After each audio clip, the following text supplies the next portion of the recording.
संत रामपाल जी महाराज एक ऐसे महान संत जिन्होंने अपनी सतभक्ति, तत्व ज्ञान, करुणा और सेवा के बल पर समाज में नई मिसाल कायम की है। संत रामपाल जी महाराज की अगुवाई में उनके सभी सतलोक आश्रमों से समाज कल्याण के अद्भुत कार्यों ने समाज को सुनहरे भविष्य की एक नई उम्मीद दिखाई है। संत रामपाल जी महाराज से नाम दीक्षा लेने के बाद लाखों लोगों की लाइलाज बीमारियां जैसे कैंसर, एड्स आदि ठीक हुई। संत जी के ज्ञान से प्रेरित होकर उनके अनुयायियों ने लाखों यूनिट रक्तदान किया। संत जी ने लाखों बहन बेटियों का दहेज मुक्त विवाह करवाया।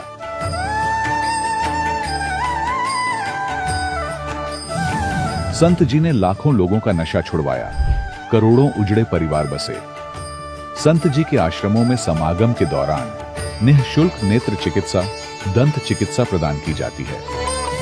संत रामपाल जी महाराज द्वारा समय समय पर पर्यावरण संरक्षण के उद्देश्य से बड़े स्तर पर वृक्षारोपण किया जाता है। संत जी ने जरूरतमंदों को तत्काल राहत पहुंचाने के लिए एम्बुलेंस सेवा शुरू की। संत जी अपने अनुयायियों को देहदान के लिए प्रेरित करते हैं, जिससे मानवता की सेवा और चिकित्सा क्षेत्र में सुधार हो सके। संत रामपाल जी महाराज के सभी आश्रमों में हर रोज निःशुल्क भंडारा आयोजित किया जाता है, जहां हर वर्ग, हर जाति और हर धर्म के लोग एक साथ बैठकर भोजन करते हैं।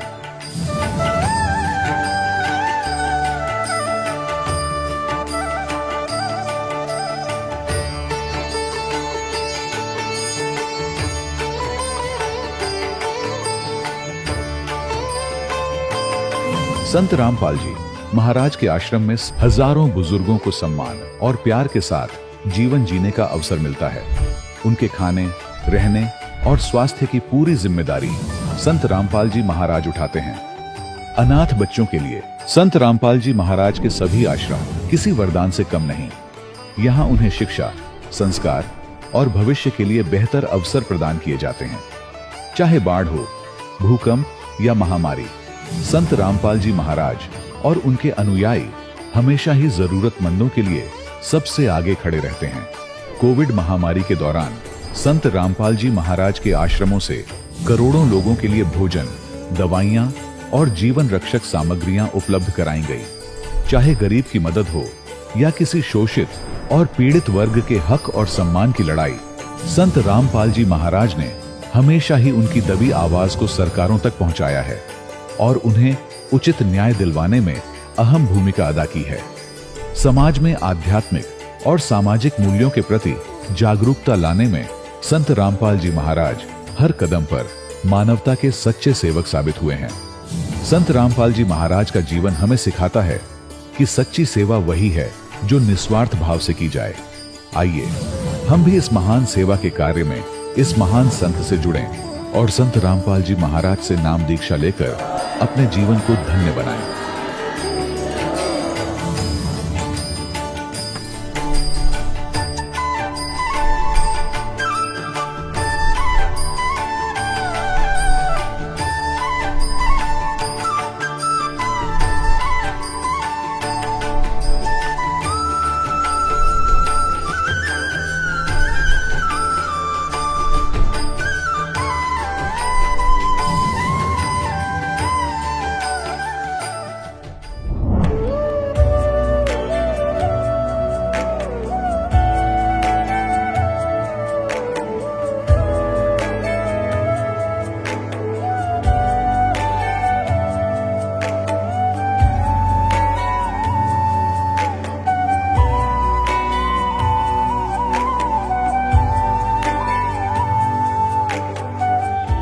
पवित्र श्रीमद् भागवत गीता, पवित्र चारों वेद, पवित्र कुरान शरीफ, पवित्र बाइबल, पवित्र गुरु ग्रंथ साहिब, पवित्र कबीर साहिब की वाणी में छुपे हुए गूढ़ रहस्य अर्थात तत्व को जानने के लिए कृपया अवश्य सुनिए जगत गुरु तत्वदर्शी संत रामपाल जी महाराज के मंगल प्रवचन। सत साहिब दर्शकों, मनुष्य अपने जीवन में पूरी श्रद्धा से भक्ति करता है, लेकिन फिर भी उसके जीवन में परेशानियां खत्म होने का नाम ही नहीं लेती, जिस वजह से कई बार वह आत्महत्या करने की सोच लेता है। दर्शकों, ऐसी ही कहानी थी उत्तराखंड के रहने वाले सुरेंद्र सिंह जी की। सुरेंद्र सिंह जी हिंदू धर्म में प्रचलित सभी प्रकार की भक्ति साधनाएं किया करते थे, लेकिन फिर भी इन्हें ना तो कभी शारीरिक सुख मिला और ना ही मानसिक शांति। और तभी इनकी जिंदगी में एक ऐसा मोड़ आया कि ये इतने ज्यादा परेशान हो गए कि इन्हें आत्महत्या के सिवाय और कुछ नजर नहीं आ रहा था। लेकिन दर्शकों, आज सुरेंद्र जी का कहना है कि जब से मैंने संत रामपाल जी महाराज की शरण ग्रहण की है, तब से मेरी जिंदगी पूर्णतः बदल गई है। दर्शकों, आखिर सुरेंद्र जी ऐसा क्यों कह रहे हैं? इसके पीछे की सच्चाई क्या है? सुनते हैं सुरेंद्र जी की कहानी, उन्हीं की जुबानी। नमस्कार सर। नमस्कार सर जी। सर, क्या नाम है आपका? मेरा नाम सुरेंद्र सिंह दफोटी। सुरेंद्र जी, आप कहाँ से हैं? मैं जिला बागेश्वर उत्तराखंड से हूँ। सुरेंद्र जी, संत रामपाल जी महाराज से नाम दीक्षा आपने कब ली? संत रामपाल जी महाराज जी से नाम दीक्षा 2017 को ली। सुरेंद्र जी, अभी तक क्या क्या भक्ति साधनाएं की हैं आपने? भक्ति साधना तो जो हमारी रीति रिवाज पुरानी हिंदू धर्म से है, उनसे चलते हुए भक्ति क्या करते थे। आर्मी में था पहले सर, मैं बहुत ज़्यादा नशा करता था और इतना नशा करता था कि मैं उस नशे सभी चीज़ें, शराब जैसे कि शराब हो गया और चरस हो गई और जुआ वगैरह भी खेलता था।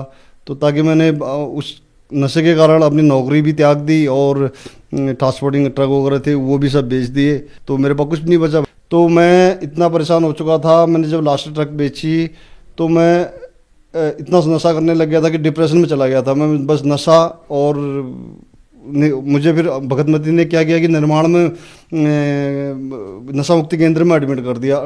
नशा मुक्ति केंद्र में एडमिट होने के कारण मैं फिर घर आता था, फिर पीना शुरू करता, फिर नशा मुक्ति, यानी कि 5-10 बार मैं नशा मुक्ति केंद्र में चला गया था। पत्नी ने नाम लिया 2017 में, संत रामपाल जी महाराज जी की नाम दीक्षा ली। तो उसके बाद में मेरे को वो एडमिट करके गई वहाँ नशा मुक्ति केंद्र में। उसके बाद वहाँ आके मुझे ज्ञान गंगा दिया, उन्होंने दिया तो मैंने पढ़ा उसमें से, उससे मुझे लगा कि हाँ ये कुछ और ही है इसमें ज्ञान। उसके बाद मैं बाहर आया, बाहर आने के बाद में फिर मेरे वो नशा करने से मेरा उससे पहले जो था मैं इतना मतलब वो हो गया था, मैंने पॉइजन खाने की भी काफ़ी कोशिश की। और उसके बाद मैंने जो वो सल्फास के डिब्बी होती है वो मैंने स्कूटी के अंदर भी रखी थी कि मैं कभी भी, मैं मौका मिलना चाहिए था मेरे को कि मैं उसी समय वो मैं सल्फास खा लूँगा। तो यहाँ तक की मेरी कंडीशन थी भगत जी। उसके बाद में मैं क्या कहते हैं, घर में लाए मुझे भगत जी लोग आए घर में, सर लोग आए थे, उनने समझाया मुझे तो कुछ समझ में नहीं आया। फिर मैं संत रामपाल जी महाराज जी का सत्संग देखा और इंटरव्यू सुनता था तो उससे कुछ समझ में आने लगा मेरा। फिर अचानक मेरी प्रेरणा बनी, नाम दीक्षा लिया मैंने 2017 में। सर, जैसा कि आपने बताया कि आपने आत्महत्या करने की भी सोच ली थी, आपने कहा कि आपके पास और कोई चारा भी नहीं रह गया था, आपकी सारी प्रॉपर्टी खत्म हो गई थी। फिर जब आपने संत रामपाल जी महाराज से नाम दीक्षा ली तो आपको क्या लाभ मिले? क्या आपका नशा छूट पाया? तत्वदर्शी संत रामपाल जी महाराज जी से नाम दीक्षा लेने के बाद मेरे सारे नशे छूटे। दूसरा, जो शारीरिक मेरी बीमारियां शुरू हो रही थी वो बीमारियां सारी ख़त्म हुई। बीमारियां जैसे कि पाइल्स की बीमारी शुरू होने लग गई थी, यानी कि सांस की बीमारी भी मेरे सांस मतलब ज़्यादा गर्मी से वो रुकने लग गया था। और काफ़ी ऐसी छोटी छोटी बीमारियां काफ़ी थी, तो उससे मैं मजबूर होकर वो जहर भी ना चाह रहा था कि मैंने बोला अब पैसा है नहीं मेरे पास, कुछ नहीं है, तो मैं ये चीज़ मेरे लिए छूट वही है लास्ट है। संत रामपाल जी महाराज जी के शरण में जाने के बाद में भगत जी मतलब छू मंतर जैसे मैंने सोचा भी नहीं था कि मतलब ऐसा होगा करके, कि ये तो चलो मैं एक अजमा लेता हूँ वाली बात, वो तो मैंने काफ़ी अजमाया हुआ था, काफ़ी चीज़ें अजमाई थी, लेकिन वो चीज़ें मैंने बोला चलो इनको भी अजमा लेता हूँ करके वो चीज़ की। लेकिन वो दिन है, आज का दिन है भगत जी। मैं बहुत बिगड़ा हुआ था, मैं हर चीज़ में मतलब अब स्पोर्ट्स वाला आदमी करता ही है, उल्टे सुलटे काम करना, ये मतलब हर चीज़ में वो चीज़ अभी मैं सब शांत हो चुकी हैं। बॉक्सिंग से मैंने सबसे यानी कि जो जैसे हमारा सेना का तीनों सेनाओं का रहता था उसमें से मेडल लिया हुआ है और उसमें पार्टिसिपेट किया हुआ था नेशनल में।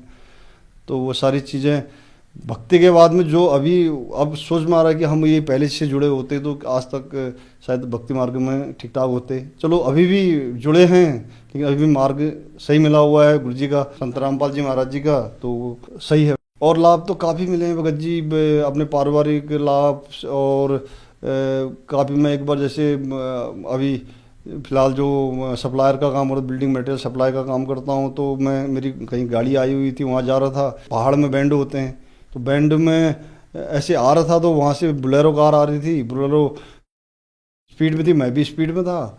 तो देखने जो बंदे बैक साइड में धूप सेक रहे थे, वो देख रहे थे, तो उनने बोला गया एक बंदा, मैं इसको तो टक्कर मार देगी वो करके। और मैंने भी सोच लिया था कि मेरा इस दाहिने हिस्से में जो है गाड़ी मारेगी करके, लेकिन मैं साबुत आगे निकल के और पीछे देखा मैंने, वो कार आगे चलेगी और मैं ठीक ठाक बच गया। ये गुरु जी की, संत रामपाल जी महाराज की ये कृपा हुई। सर, जैसा कि आपने बताया कि आप इंडियन आर्मी में एक ऑफिसर रैंक के पद पर थे, आप नशा करते थे, नशे के लिए आपने अपनी नौकरी छोड़ी, नशे में ही आपकी सारी प्रॉपर्टी बिक गई और लास्ट में आप अपना शरीर भी छोड़ना चाह रहे थे। आप बहुत सारे नशा मुक्ति केंद्र में भी गए, लेकिन आपका नशा नहीं छूटा। फिर आपने संत रामपाल जी महाराज से नाम दीक्षा ली और आपका नशा छूट गया। सर, यहाँ पे सवाल ये बनता है कि आप नशे के लिए अपना शरीर भी छोड़ना चाह रहे थे, लेकिन फिर भी आपका नशा नहीं छूटा। तो संत रामपाल जी महाराज ने आपको ऐसा क्या दिया जो आपका नशा एकदम से छूट गया? एक तो जो उनके नियम है, उस नियम को जो फॉलो करेगा तो उससे सारे आदमी ने वैसे ही ठीक हो जाना है। दूसरे जो वो उसके बाद में मंत्र देते हैं, जो हमें मंत्र देते हैं, जो नाम दीक्षा के बाद उन मंत्रों में इतनी ताकत होती है कि अगर सही ढंग से जिस हिसाब से बता रखे हैं उस हिसाब से करो तो वो चीज़ सब नशा क्या, उसमें तो बड़ी बड़ी चीज़ें छूट जाती हैं। वो नशा तो मेरा ऐसा चुटकी में छूटा जो कि मैं काफ़ी सालों से छोड़ना चाहता था। जब मैं स्कूल से लेबर में था तब से छोड़ना चाहता था, लेकिन छूटता नहीं था। तो थोड़ा सा मौका मिल जाए फिर पीता था। लेकिन उस भक्ति में इतनी ताकत है कि वो सभी चीज़, जो भी गलत काम है उनको सबको साइड कर देती है। सर, ये बहुत अचरज की बात है। आप देव भूमि से बिलोंग करते हैं। उत्तराखंड को देवों की भूमि कहा गया है। आपके यहाँ केदारनाथ धाम है, बद्रीनाथ धाम है, तो इन सब धाम को छोड़कर आप संत रामपाल जी महाराज जी की शरण में आए और आपने बताया कि आपको जो संत रामपाल जी महाराज ने मंत्र दिया उससे आपका नशा छूट गया। तो क्या ये मंत्र केवल संत रामपाल जी महाराज जी के पास ही है और आपको कहीं ये मंत्र नहीं मिला?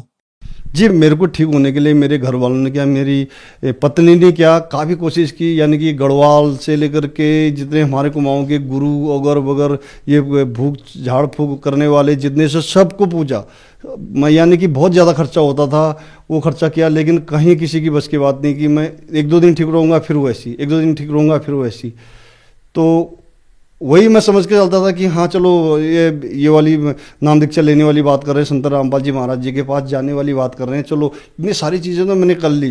मैंने कश्मीर से कन्याकुमारी, क्योंकि मैं आर्मी में रहा हूँ, मैंने हर शहर हर चीज़ देखी हुई है। सब चीज़ मैं मुसलमानों के उनके पास में गया हूँ, जो ये होते हैं पीर जो होते हैं उनके पास भी गया। उन्होंने से भी मैंने वो झाड़ फूक करने की कोशिश की, लेकिन उससे भी कुछ नहीं हुआ। लेकिन मैंने इतनी सारी चीज़ें मैंने कर ली हैं, तो मैं एक बार, चलो ये जो कह रहे थे ज़बरदस्ती कर रहे हैं, मैं एक बार ठीक है मैं मानता हूँ उनकी बात में करके। मैं जब रामपाल जी महाराज के शरण में तब आया।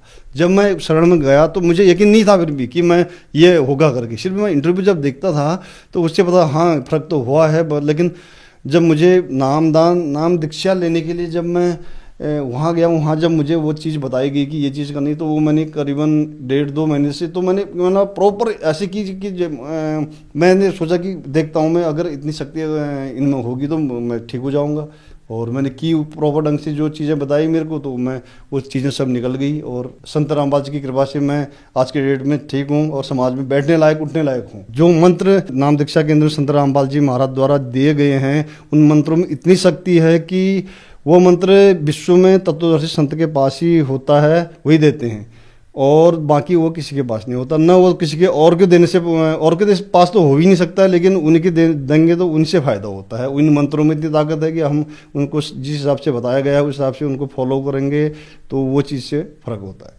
सर, जैसे कि आपने बताया कि नशा मुक्ति केंद्र में पैसे लगते हैं, जितने दिन आपके पास पैसे हैं उतने दिन आप वहाँ रुक सकते हैं। तो क्या संत रामपाल जी महाराज जी के आश्रम में भी पैसे लगते हैं? नहीं भगत जी, वहाँ पैसा कहाँ, वहाँ तो आश्रमों में जाने से ऐसा लगता है कि हम कहीं और ही चले गए। वो कोई पैसा नहीं, ऐसा घी में बना हुआ खाना मिलता है। संत रामपाल जी महाराज जी के आश्रमों में इतनी सुविधाएं हैं, भगत क्या जगत क्या सबके लिए जो वहाँ पर आते हैं सुनने के लिए, कि वो कहीं जो भी आता है वो मतलब ऊपर ही बात करता है कि यार तो बहुत अच्छा है, ये है।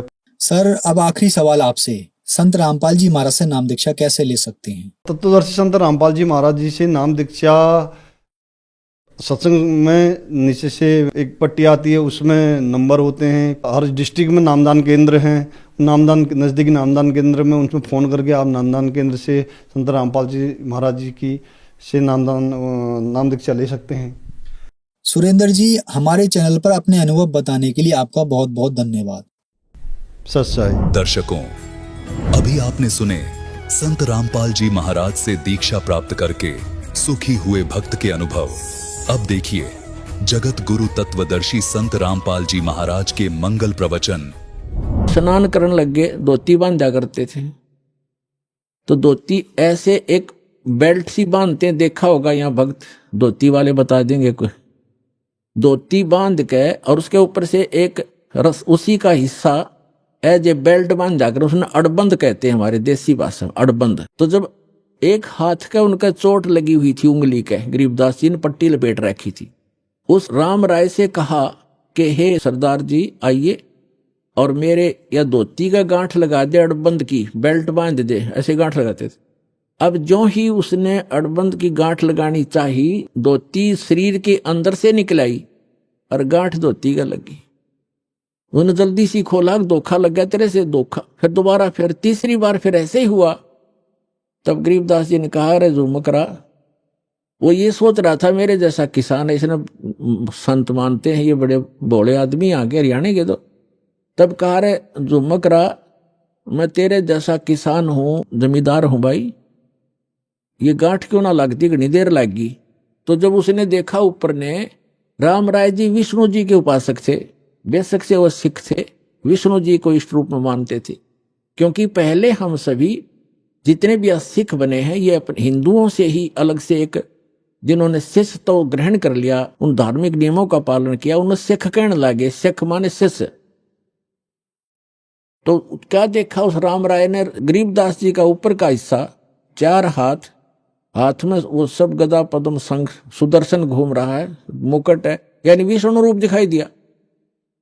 चरणों में गिर गए, पूरी तरह है भगवान माफ करो, मैंने तो आपका सिंपल मैन मान लिया।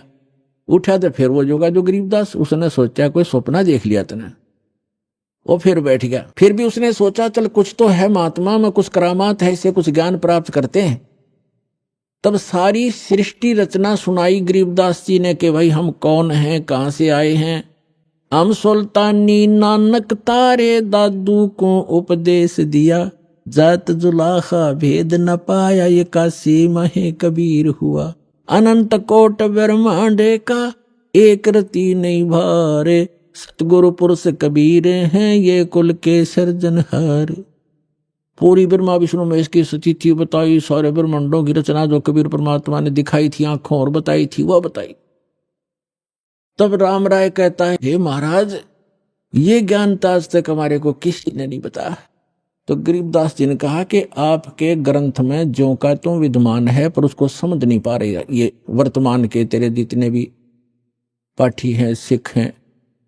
तो क्या बताया, तत्व भेद कोई ना कहे रे झूमक रो, ये पैसे ऊपर नाच सुनो रे झूमक रा।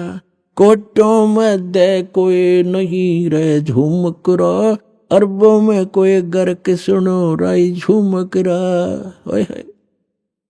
गरीबदास जी बताते हैं कि ये सब पैसे के ऊपर नाच है, ये तत्व भेद नहीं जानते ये लोग। और इस तत्व ज्ञान से परिचित कोटों मध्य कोई नहीं रे झुमकरा। उस राम राय को झुमकरा कहने लगे भगवान गरीबदास जी, उसका उर्फ नाम था झुमकरा। तो इस एक बात से तो ये प्रभावित हुआ कि तेरा नाम झुमकरा है, यहाँ कोई जाने नहीं था, इन्होंने झुमकरा बता दिया। जो आम व्यक्ति वहां झुमकरा से जानते हैं, ओरिजिनल नाम राम राय था उसका। तो क्या बताते हैं गरीबदास जी कि इस तत्व ज्ञान से परिचित करोड़ संतों में नहीं मिलेगा तुझे। कोटों मध्य कोई नहीं रे झुमकरा, अरबों में कोई गर्क सुनो रे झुमकरा। अरबों में कोई एक पावेगा तेने गर्क। गर्क mean complete in all respect. जैसे इस ज्ञान को से परिचित भगत भी हो गए होंगे मेरे परमात्मा के बहुत से भगत, लेकिन उनके पास मंत्र समाधान नहीं है। अगर वो कहीं वक्ता बन जाए, वह वाके पात्र भी बन जाएंगे, फिर उसका कख नहीं, क्योंकि उसको मंत्र देने का आदेश नहीं, पासपोर्ट बनाने का उसके पास अधिकार नहीं, तो फिर भी व्यर्थ। तो क्या कहते हैं, गर्क मीन जिसके पास परमात्मा का पूरा ज्ञान भी हो और कंप्लीट मंत्र हो, अधिकार हो, ऐसा तो आपको अरबों में मिलेगा। तो पुण्यात्माओं 4-5 अरब आबादी होगी अपने पूरे पृथ्वी पर। इन अरबों में से एक दास है इस तत्व ज्ञान से परिचित, और कोई नहीं।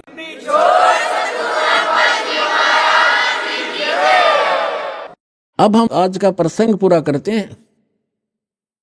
अब कहते हैं 7वें अध्याय के 18वें मंत्र में गीता ज्ञानदाता अपनी गति को भी अनुत्तम क्यों कहता है, घटिया क्यों कहता है?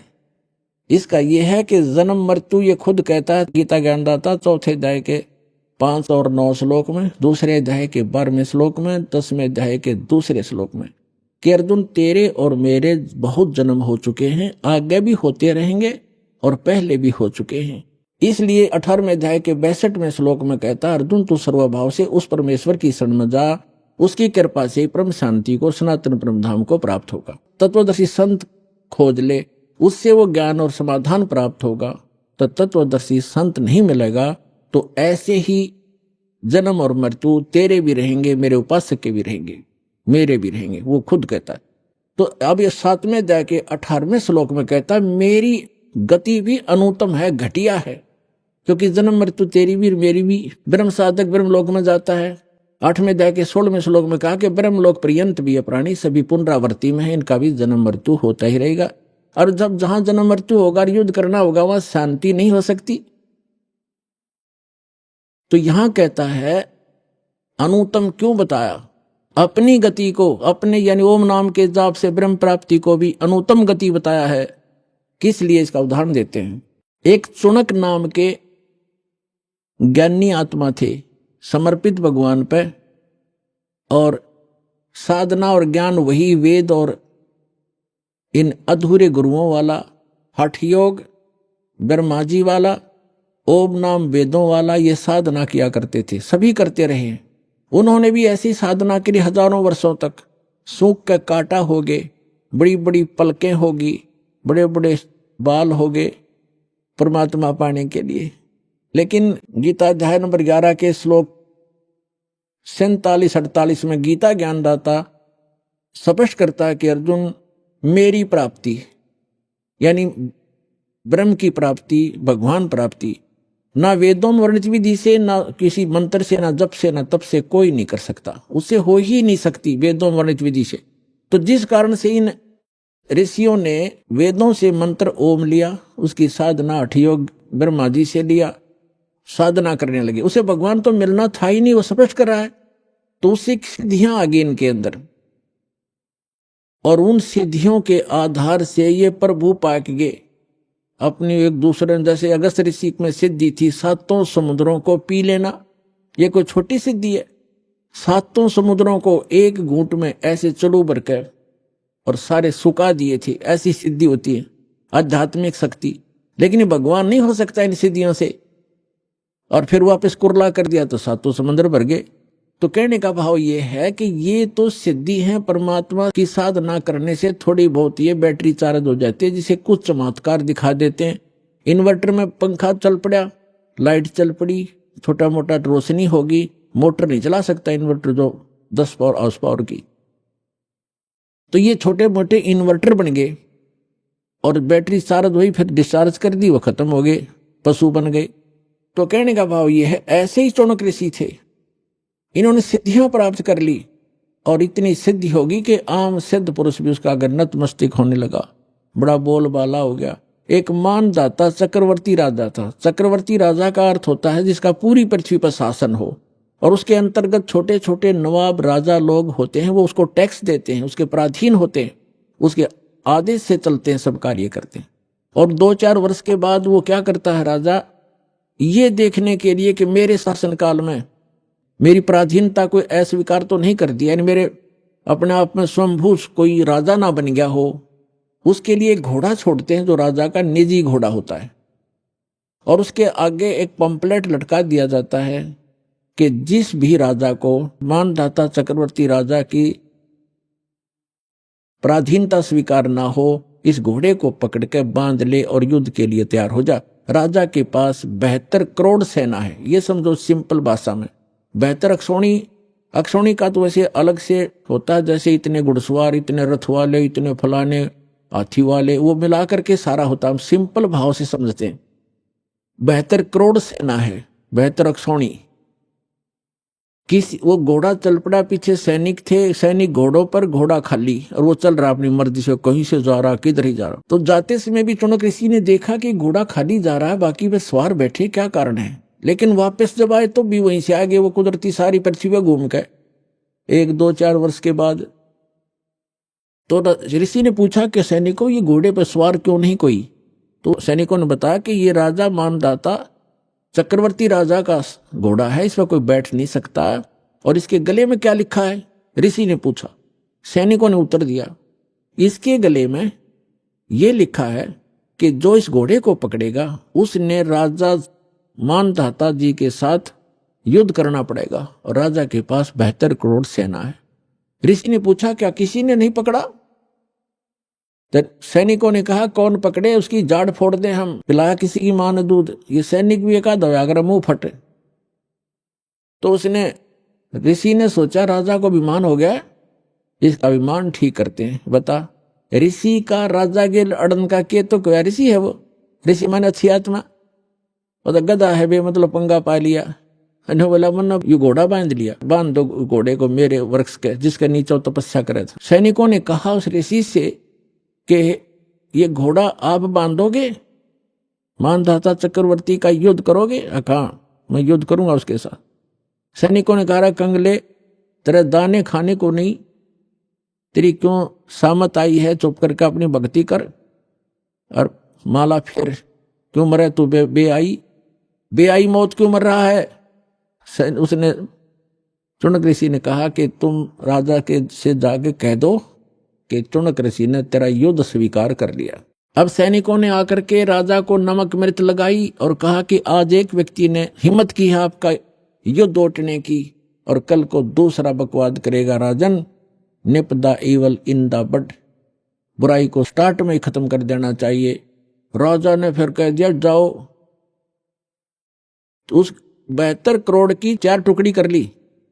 18 करोड़ सेना एक आदमी को मारने के लिए भेज दी, चुनक ऋषि को। और चुनक ऋषि ने क्या किया, अपनी जो साधना करी थी, सारे जीवन में डले डोए थे, उसकी 4 पुतली बना दी, एटम बम बना लिए सिद्धि तय। एक एटम बम छोड़ दिया पुतली, उसने कत्लेआम मचा दिया। घड़ियां पुतली होगी हजारों करोड़ों की संख्या में, और कत्लेआम मचा दिया। और वो खत्म हुई सिद्धि, वो तो जो निकल गया बम। राजा ने दूसरी टुकड़ी 18 करोड़ की भेज दी, ऋषि ने दूसरी पुतली भेज दी। ऐसे 72 करोड़ सेना का नाश कर दिया, कत्लेआम कर दिया। किसने, उस चुनक नाम के ब्रह्म उपासक ने, उस काल के उपासक ने, ब्रह्म के उपासक ऋषि ने। अपने आत्मा चाहे तो गोली से मार दे, और किसी के पास वचन की ताकत जंतर मंत्र है उससे मार दे, भगवान के दरबार में दोनों दोषी बराबर होते हैं। अब इसके विषय में सूक्ष्म वेद में परमात्मा ने अमरवाणी में कहा है, सच्चिदानंद घन ब्रह्म की वाणी में, कि 72 अक्षौणी क्षय करी वो चुनक ऋषिश्वर एक, ये दे धारे जोरा फिरे भाई सभी काल के बेखे। 72 अक्षौणी खा गया वो चुनक ऋषिश्वर एक। मानदाता राजा की 72 करोड़ सेना का नाश कर दिया। किसने, उस चुनक ऋषिश्वर अकेले ने। ऋषिश्वर जैसे मुनि और मुनिवर और मुनीश्वर, एक तो मुनि आम साधक, और मुनिवर उन साधकों में श्रेष्ठ मुनि, और फिर मुनीश्वर उन श्रेष्ठ मुनियों में भी परम श्रेष्ठ, यानी उस मुनीश्वर ऋषिश्वर ऋषिश्वर उस तीसरे नंबर के गुड बेटर बेस्ट, उस बेस्ट यहाँ के बेस्ट जाने जाने वाले ऋषि के ये कर्म है 72 करोड़ सेना खाली। ये सूक्ष्म वेद में परमात्मा बता रहे हैं। 72 अक्षौणी खा गया वो चुनक ऋषिश्वर एक, ये दे धारे जोरा फिरे भाई सभी काल के बेखे।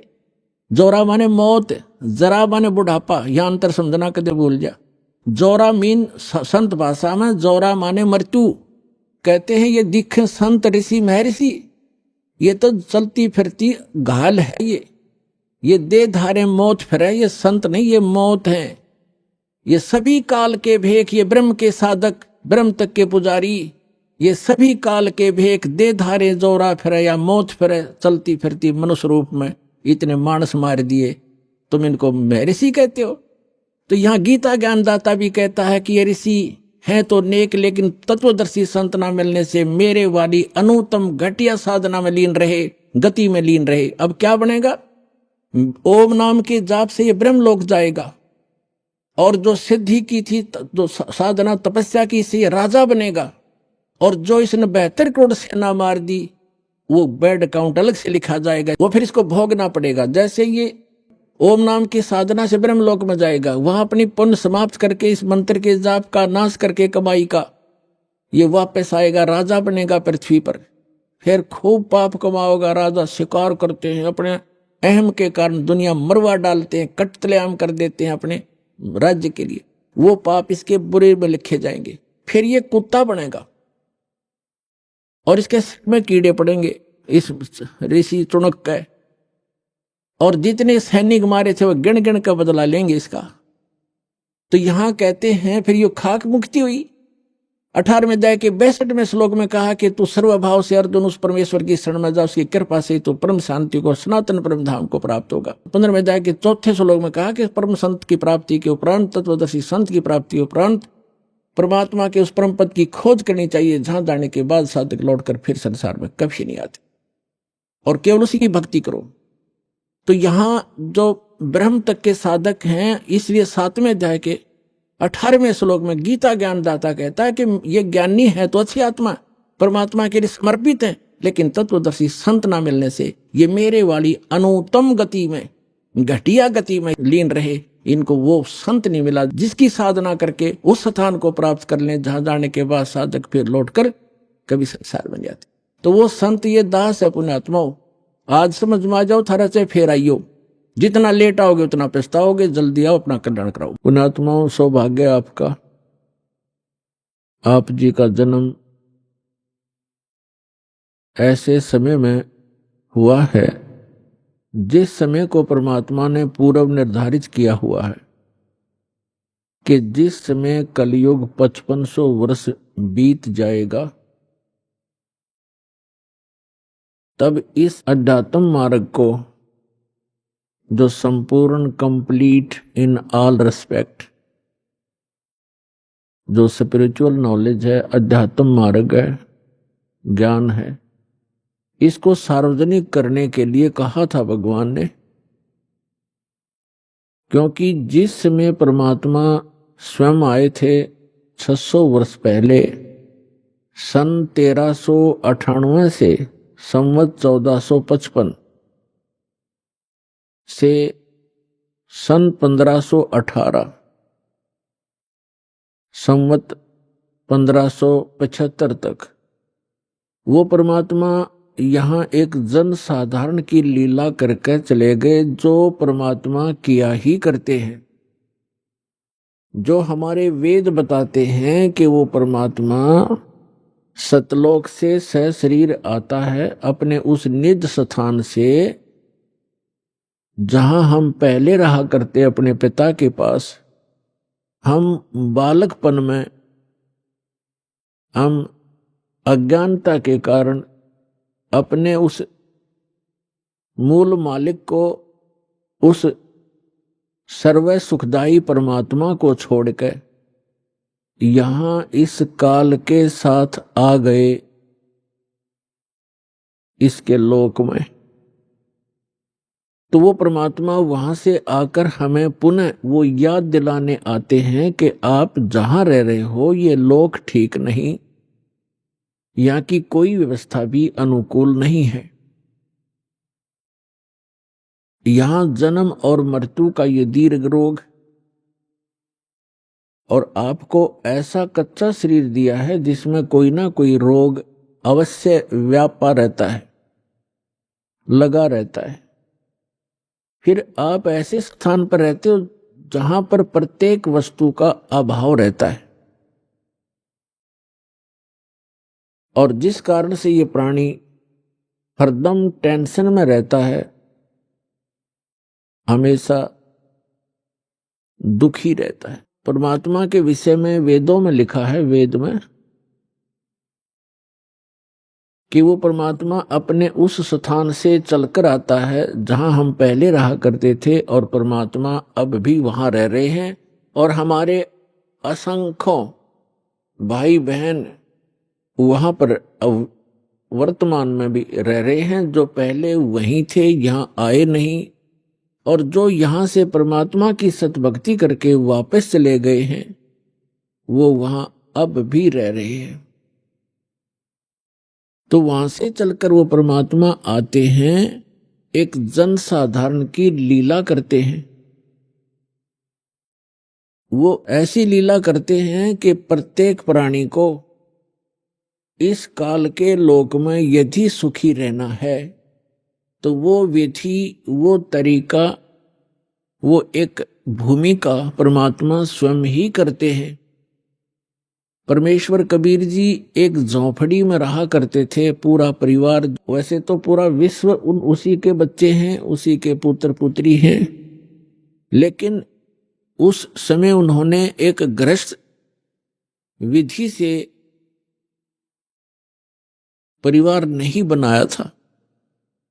परमात्मा के परिवार में कुल 5 सदस्य थे।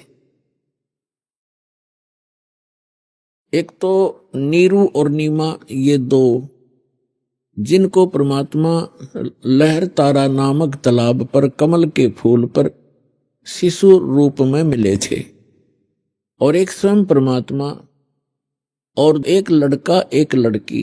लड़के का नाम कमाल था, लड़की का नाम कमाली था। ये दोनों, लड़का और लड़की, परमात्मा ने मृत जीवित किए थे किसी विशेष परिस्थिति में। तो ये कुल परिवार था परमात्मा का। तो परमात्मा एक झोंपड़ी में रहा करते थे, और एक जुलाहे का कार्य किया करते थे, कपड़ा बुनते थे, अपने हाथों से निर्वाह करते थे, और तत्व ज्ञान का प्रचार भी करते थे, सत्संग भी करते थे, और सतगुरु रूप में वो उपदेश भी दिया करते थे, दीक्षा भी देते थे, और यथार्थ ज्ञान भी सुनाया करते थे। तो वो परमात्मा 600 वर्ष पहले आए थे। उन्होंने स्वयं ही अपनी महिमा आप ही बताई है कि चारों युग में मैं आया हूं, प्रत्येक युग में। सतयुग में सत सुकृत कै टेरा, त्रेता नाम मुनींदर मेरा, द्वापर में करुणा में कहाया, कलयुग नाम कबीर दराया। परमात्मा कहते हैं चारों युग में मैं आया, और जो परमात्मा लीला किया ही करते हैं, अच्छी आत्माओं को मिलते हैं, उनको तत्व ज्ञान से परिचित कराते हैं, फिर अपने सतलोक में ले जाते हैं, वहां से फिर वापस छोड़ते हैं अपना साक्षी बना करके। कैसा है भगवान, कहाँ रहता है परमात्मा, कैसे मिलता है वो भगवान। तो ये सब अपनी प्यारी आत्माओं को बताते हैं परमेश्वर, और उनको अपने से परिचित कराकर संसार में पुनः छोड़ देते हैं। फिर वो महापुरुष उस परमात्मा की आंखों देखी महिमा सुनाया करते हैं। उनमें से कौन कौन है जिनको दास जानता है, मुझ दास के नॉलेज में कलयुग के अंदर हैं। आदरणीय द्रवदास साहिब जी,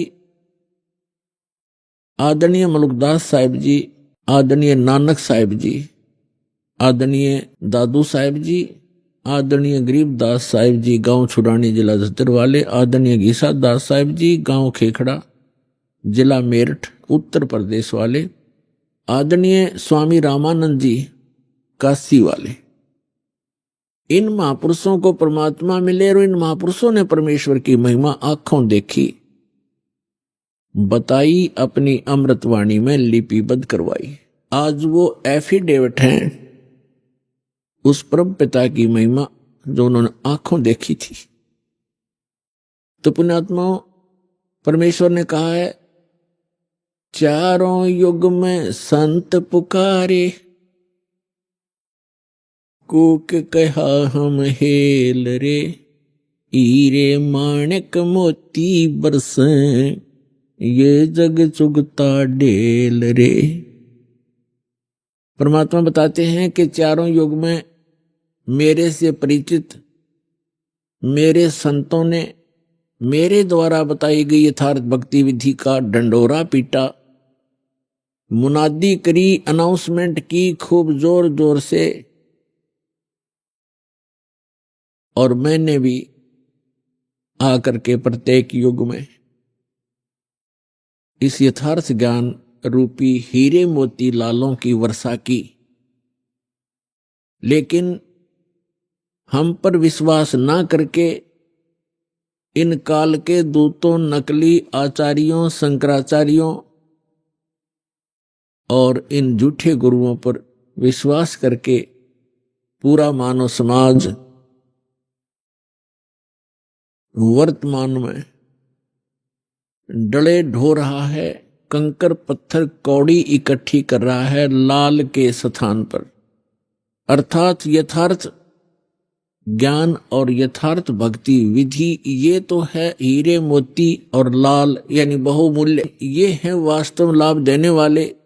और जो गीता अध्याय नंबर 16 के श्लोक 23 में कहा है कि शास्त्र विधि को त्याग कर जो मनमाना आचरण करते हैं, मनमानी पूजाएं करते हैं जो शास्त्रों में सदग्रंथों में विद्यमान नहीं है, तो उनको न तो कोई सुख होता है, न उनको कोई सिद्धि प्राप्त होती है और न ही उनकी गति होती है, अर्थात व्यर्थ, यूजलेस। तो जो शास्त्र विधि को त्याग कर सदग्रंथों के विपरीत साधना है, वो परमात्मा ने बताई है कि वे डले हैं।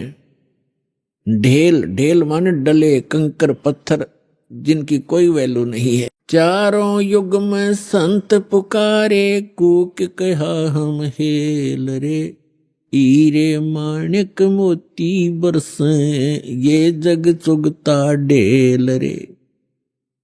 पर भी लेन जात है दुनिया, हमारा ज्ञान किन्हे ना सुनिया। परमात्मा कबीर देव जी, कबीर साहब जी बता रहे हैं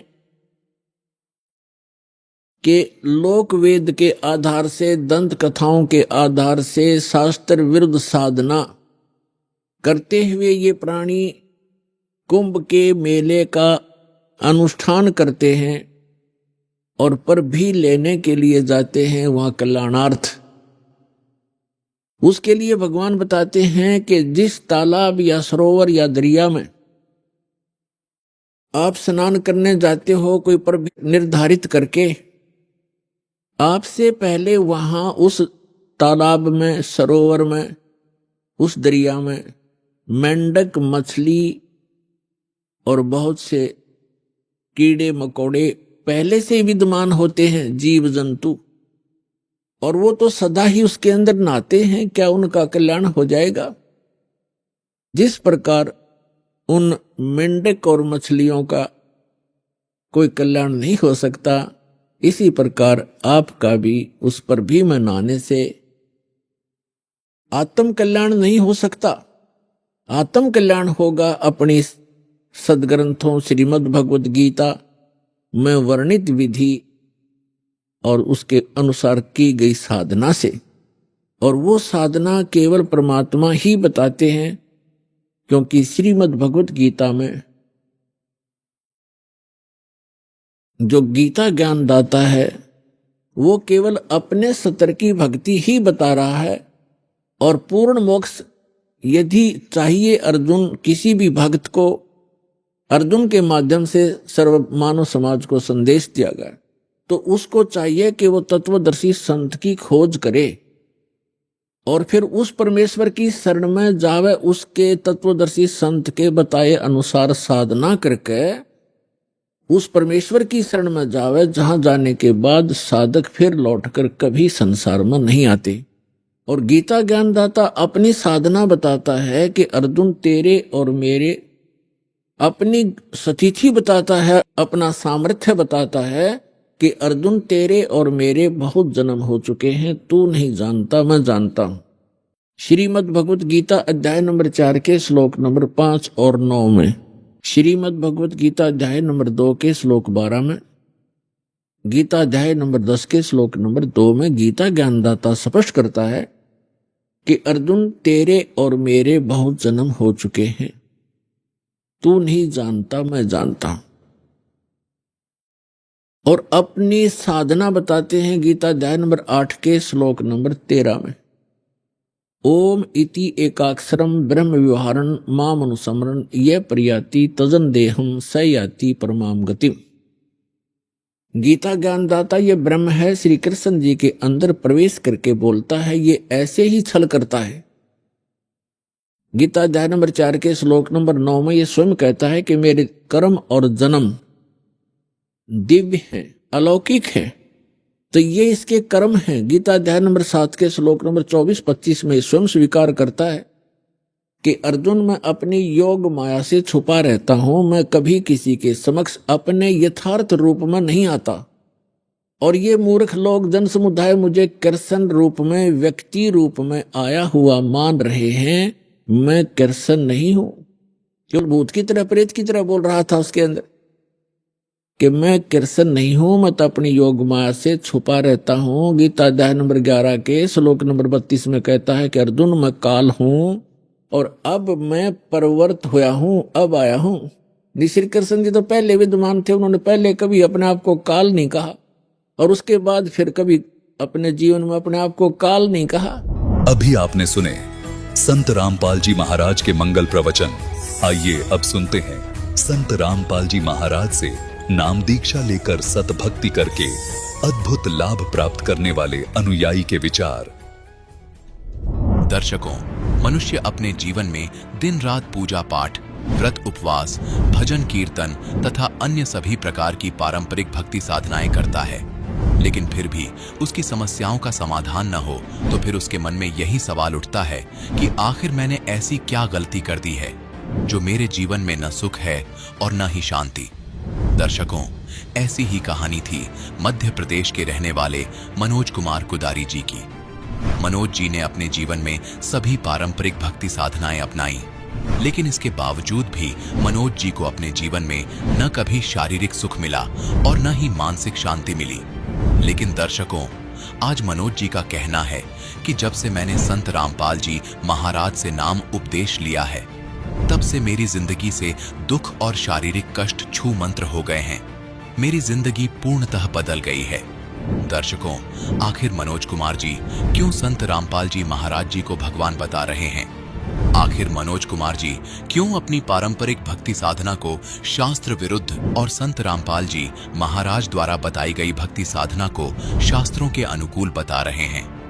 इसके पीछे की सच्चाई क्या है? आइए सुनते हैं मनोज कुमार जी की कहानी, उन्हीं की जुबानी। सर नमस्कार। नमस्कार सर। सर क्या नाम है आपका? मनोज कुमार कुदारी सर। मनोज जी कहाँ से आए आप? सर मैं बैतूल एमपी से आया हूँ सर। सर संत रामपाल जी महाराज से नाम दीक्षा लेने से पहले आप क्या भक्ति साधना करते थे? सर सारे देवी देवताओं जो पहले से करते चले आए थे वही देवी देवताओं की भक्ति करना, गणेश जी बिठालना, दुर्गा जी बिठालना और सावन के महीने भर रामायण पढ़ना। और सिंगा जी महाराज से हमने नाम उपदेश भी ले रखा था। सर सिंगा जी महाराज जो नाम दीक्षा देते थे वो शास्त्रों में प्रमाणित नहीं थे और वो पूर्ण गुरु भी नहीं थे और नाम दीक्षा देने के अधिकारी गुरु भी नहीं थे। उनसे नाम दीक्षा लेके ना तो कोई लाभ हुआ, कुछ भी नहीं हुआ, मतलब नॉर्मली चल रहा था। तो सर जब आपने संत रामपाल जी महाराज से नाम दीक्षा ली तो आपको क्या लाभ मिला? सर मैं देवी देवताओं की भक्ति तो हम कर ही रहे थे और गुरु भी बना ही रखा था। उसके करते करते सर मेरा हार्ट डॉक्टर ने बताया था कि बचपन से एक वाल्व आपका सिकुड़ रहा है, उससे धीरे धीरे आपका वाल्व पूरा सिकुड़ जाएगा। और मेरे को पैदल चलने में भी दिक्कत होती थी, खांसी आती थी, खांसी के साथ ब्लड आ जाता था, खून आ जाता था। फिर डॉक्टरों को दिखाया, बैतूल में लश्करे डॉक्टरों को दिखाया, भोपाल में मेमोरियल हॉस्पिटल में दिखाया, तो उनने बताया कि ऑपरेशन करना पड़ेगा आपका वाल्व का और हो सकता है तो कृत्रिम वाल्व भी लगाना पड़ेगा आपको। तो सर इतने पैसे तो हमारे पास थे नहीं।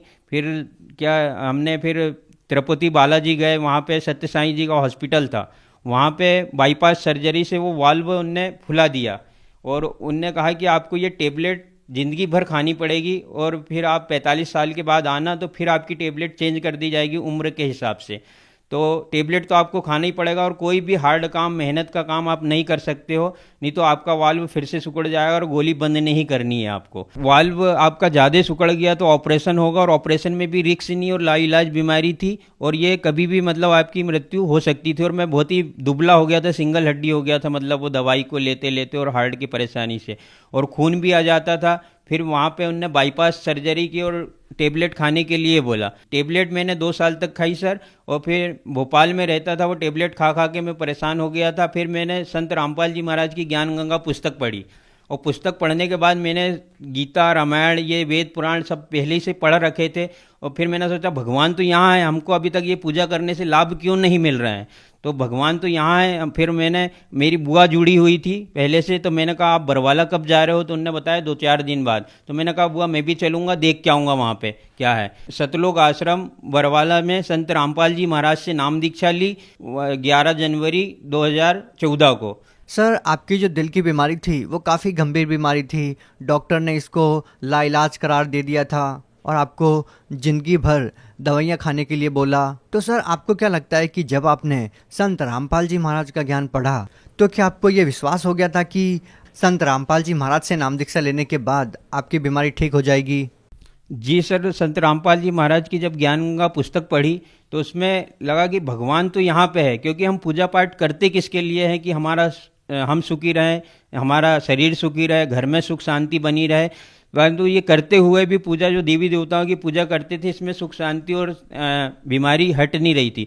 जब संत रामपाल जी महाराज की बुक पढ़ी तो हमने लगा भगवान तो यहाँ बैठे हैं और हम कहाँ पे डरे ढो रहे हैं, शास्त्र के अनुकूल साधना न करके विरुद्ध साधना करके पूरे उल्टे कर्म कर लिए हमने। मनोज जी, जब आपने संत रामपाल जी महाराज से नाम दीक्षा ली और जिस विश्वास के साथ आपने संत रामपाल जी महाराज से नाम दीक्षा ली कि आपकी जो जीवन की रक्षा होगी, आपको जो भी बीमारियां हैं वो ठीक हो जाएगी, तो क्या उनसे नाम दीक्षा लेने के बाद आपको वाकई में उन चीज़ों में लाभ मिला? जी सर, मेरे को लाभ मिला। मैंने फिर सतनाम लेने के बाद सारी गोली दवाई छोड़ दी जो डॉक्टर ने बोला था कि आपको लाइफ टाइम खानी पड़ेगी, नहीं तो आपका वाल्व फिर सिकुड़ जाएगा और फिर ऑपरेशन कराएंगे, उसमें आपके बचने के कोई चांसेस नहीं रहेंगे। तो मैंने सतनाम लेने के बाद सारी गोली दवाई छोड़ दी और मैं आज कोई भी काम करने में, कोई भी मेहनत का काम करवा लो, कुछ भी करवा लो, मेरे को कोई दिक्कत नहीं है। और ये सारी मेरी रिपोर्ट भी रखी हुई है सारी, और इसमें उनने बोल दिया था कि एक वाल्व आपका बहुत सिकुड़ गया है, जिससे आपका पेनल चलते हो तो वो ब्लड सर्कुलेशन तेजी से होता है, इसके कारण आपका ब्लड ओवरफ्लो होकर मुंह से आ जाता है, खून आ जाता है। सर, मेरे पापा को भी दमे की बीमारी रहती थी, उनको टीचर है मेरे पापा, वो उनको बारिश में भीग जाए या कोई भी ऐसी चीज़ हो जाती, ठंडी भी ज़्यादा लग जाती, उनको दम की शिकायत, दम फूलने लगती, रात में घबराने लग जाते थे। वो भी दिन रात पूजा करते थे, 5-5 आरतियाँ करते थे, उनको भी कोई लाभ नहीं हो रहा था। मैंने गुरुजी की दया से सतलोक आश्रम में मैंने नाम दीक्षा ली संत रामपाल जी महाराज से। फिर मम्मी पापा को भी बोला कि आप भी चल के देखो, नाम मत लेना, बस देख लो। उनने वहाँ जाते ही से वहाँ जाकर माहौल जो देखा और फिर गुरुजी से नाम दीक्षा ले ली बिना पूछे कि भाई भगवान तो यहाँ पे बसते हैं। फिर नाम दीक्षा लेने के बाद उनको भी सारी जो दमे की शिकायत थी, मम्मी के घुटने में दिक्कत थी, सारी प्रॉब्लम उनकी भी दूर हो गई मम्मी पापा की संत रामपाल जी महाराज से नाम दीक्षा लेने के बाद। सर, मेरे को भी गुटखा खाने की आदत बहुत थी सर, मैं भी गुटखा छोड़ ही नहीं पा रहा था। पुड़िया, गुटखा की पुड़िया बनाता था, फेंक देता था। मेरी मम्मी ने कसम भी दे दी थी कि मेरी कसम है अब मत खाना। कसम भी खा ली थी माँ की, परंतु फिर भी गुटखा छूट नहीं रहा था। तो संत रामपाल जी महाराज के वहाँ पे गए, वहाँ का व्यवहार देखा, वहाँ सब भक्तों को देखा, सब मतलब, तो सर मेरा गुटखा नहीं छूट रहा था। फिर मैं वहाँ पे गया, 3 दिन मैंने नाम दीक्षा ली और 3 दिन सत्संग सुना। बाहर निकला तो मेरे को पता ही नहीं चला कि मेरा गुटखा कब छूट गया। मनोज जी, जैसे कि आपने बताया कि संत रामपाल जी महाराज से नाम दीक्षा लेते ही आपका नशा छूट गया, क्या संत रामपाल जी महाराज ने आपका नशा छुड़वाने के लिए आपको कोई दवाई या कोई जड़ी बूटी दी या कोई तंत्र विद्या की, जिसको करने के बाद आपका नशा छूट गया?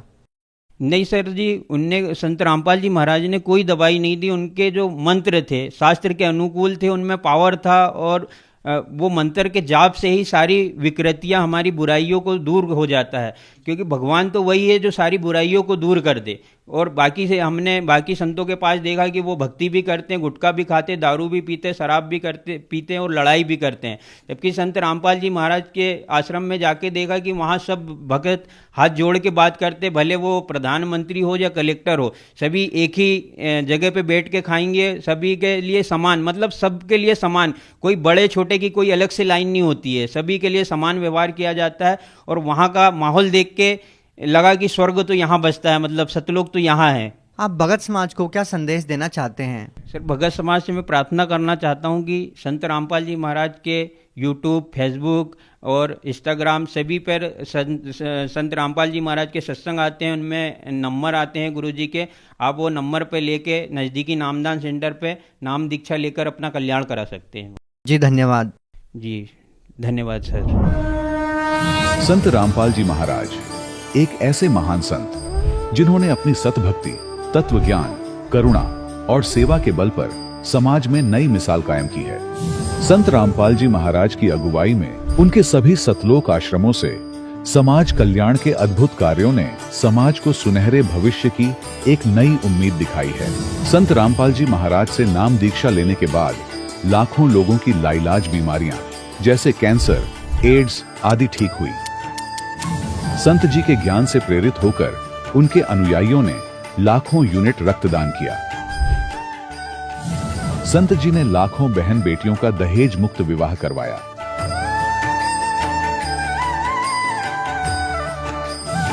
संत जी ने लाखों लोगों का नशा छुड़वाया, करोड़ों उजड़े परिवार बसे। संत जी के आश्रमों में समागम के दौरान निःशुल्क नेत्र चिकित्सा, दंत चिकित्सा प्रदान की जाती है। संत रामपाल जी महाराज द्वारा समय समय पर पर्यावरण संरक्षण के उद्देश्य से बड़े स्तर पर वृक्षारोपण किया जाता है। संत जी ने जरूरतमंदों को तत्काल राहत पहुंचाने के लिए एम्बुलेंस सेवा शुरू की। संत जी अपने अनुयायियों को देहदान के लिए प्रेरित करते हैं, जिससे मानवता की सेवा और चिकित्सा क्षेत्र में सुधार हो सके। संत रामपाल जी महाराज के सभी आश्रमों में हर रोज निशुल्क भंडारा आयोजित किया जाता है, जहां हर वर्ग, हर जाति और हर धर्म के लोग एक साथ बैठकर भोजन करते हैं।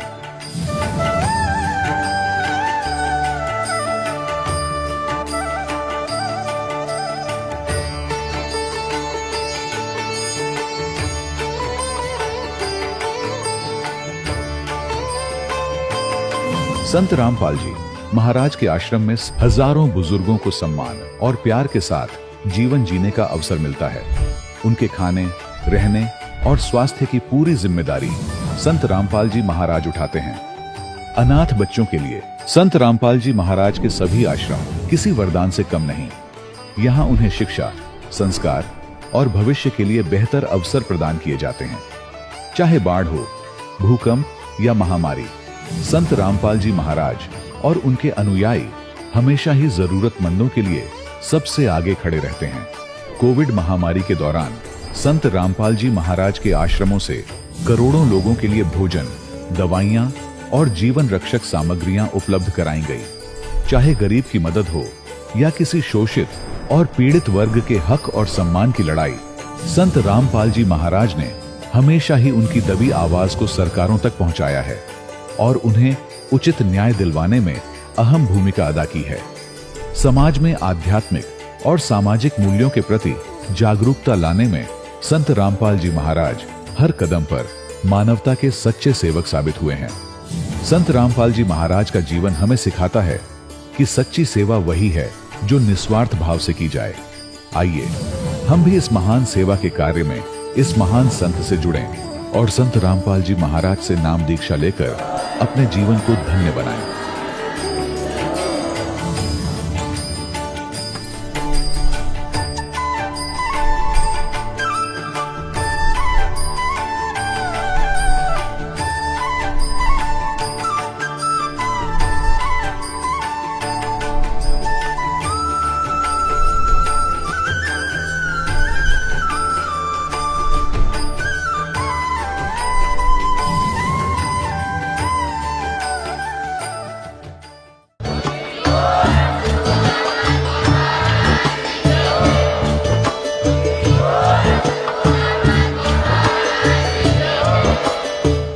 रहे थे जगत गुरु तत्वदर्शी संत रामपाल जी महाराज जी के मंगल प्रवचन। अधिक जानकारी के लिए विजिट कीजिए हमारी वेबसाइट www.jagatgururampalji.org। संत रामपाल जी महाराज जी के शुभ आशीर्वाद से पूरे विश्व भर में 500 से भी ज्यादा नाम दीक्षा केंद्र हैं, जिन पर संत रामपाल जी महाराज जी द्वारा ऑनलाइन निशुल्क नाम दीक्षा दी जा रही है। अपने नजदीकी नाम दीक्षा केंद्र का पता करने के लिए संपर्क करें 8222880541।